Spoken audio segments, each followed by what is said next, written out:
ಪ್ರಶ್ನೆ ಕೇಳ್ತಾವ್ರೆ ಅವ್ರಕ ಗಂಡು ಸಂತಾನ ಫಲನೆ ಕೊಡ್ಬೇಕಮ್ಮ, ಅನುಕೂಲ ಆಗುತ್ತೆ ಓ ಪ್ರಸಾದ ಕೊಡಮ್ಮ.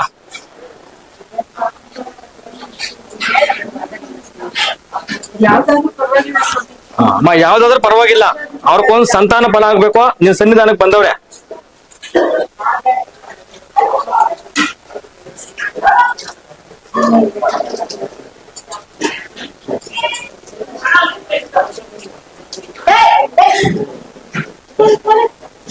ಕೊಡಮ್ಮ,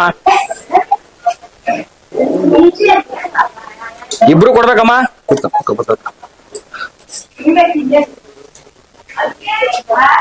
ಇಬ್ರು ಕೊಡ್ಬೇಕಮ್ಮ.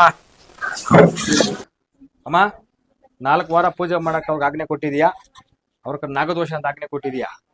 4 ವಾರ ಅವ್ರ ಪೂಜೆ ಮಾಡ್ತಾವ್ರೆ, ಮಾಡಿದ ಮೇಲೆ ಅವ್ರ ನಾಗದೋಷ ಸಮಸ್ಯೆ ಬಗೆಹರಿಸ್ಕೊಡ್ತೀಯಾ. ಸರ್ಪದೋಷ ಅಂತ ಆಜ್ಞೆ ಕೊಟ್ಟಿದ್ಯಾ, ಅವರು ನಿನ್ನ ಸನ್ನಿಧಾನದಲ್ಲಿ ತುಪ್ಪ ದೀಪ ಹಚ್ಚಿ ಪ್ರದಕ್ಷಿಣೆ ಆಗ್ತಾವ್ರೆ, ಅನುಕೂಲ ಆಗುತ್ತೇನಮ್ಮ.